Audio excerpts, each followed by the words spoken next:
Northwestern Health Sciences does a really nice job with the acupuncture program in relation to sports medicine. Here it's very unique. Most of the acupuncture schools don't have a program to work in sports medicine. Working with real athletes in the Human Performance Center has been really rewarding. We get real hands-on experience. It's really critical for acupuncture students because they can take what they're learning in class and directly bring it into clinic. Working with the Vixens has really boosted my confidence. We get to see them week after week and get to see real improvements.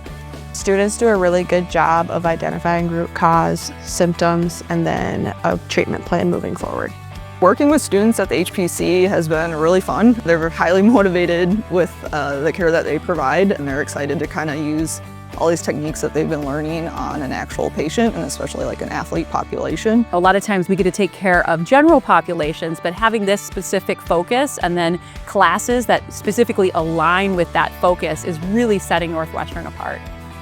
Working at the HPC and being able to work with high-level athletes has been something that's going to help me prepare for life outside of school. And the work that I get to do with them is really going to make an impact on my future practice.